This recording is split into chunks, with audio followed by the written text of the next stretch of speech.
நமது பாரத தேசத்தில், அதிலும் குறிப்பாக இந்து மார்க்கத்தில் அனைத்து உயிரினங்களுமே கடவுளாக பாவிக்கப்படுகின்றன. இந்து வழிபாட்டு முறையில் ஒரு பிரிவான நாக வழிபாடு போற்றுதற்குரிய ஒன்றாகும். இதை நாக பஞ்சமி என்ற வார்த்தைகளால் விவரிக்கப்படும். இந்நாளில் நாகதோஷம் நீங்கவும் தங்களின் சந்ததிகளுக்கு நாகதோஷம் பாதிக்காமல் இருப்பதற்காகவும் நாக வழிபாடுகளை மக்கள் செய்கின்றனர். ஆவணி மாதத்தில் வருகின்ற பஞ்சமி திதியை நாக பஞ்சமி என்றும் அழைக்கின்றனர்.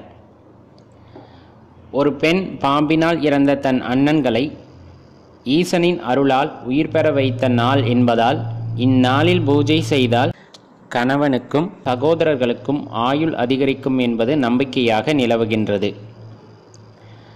ஐஞ்சிறு காப்பியங்களில் ஒன்றான நாககுமார காவியம் என்பதை நாக பஞ்சமி கதை என்று அழைக்கப்படுவதாகவும் கூறப்படுகின்றது.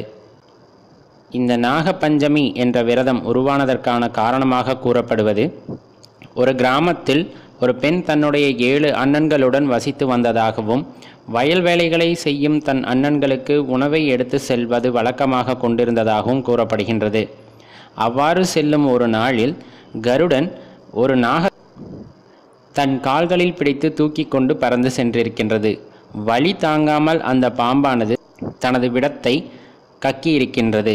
அது அப்பெண் கொண்டு உணவில் கலந்து விடவே அதை அருந்திய 7 பேரும் உயிரை நீத்திருக்கிறார்கள். அந்த பெண்ணோ அப்பா அம்மா என்று அழைத்ததும் அங்கு சிவபெருமானும் பார்வதியும் எழுந்தருளி நடந்தது என்ன என்பதை விளக்கி நாக பஞ்சமி விரதத்தினை இருக்கும்படி கூறியிருக்கிறார்கள். அந்த பெண்ணும் விரதமிருந்து தனது 7 அண்ணன்களையும் உயிர்ப்பிக்க காரணமாக இருந்தாள் என்பது வரலாறு.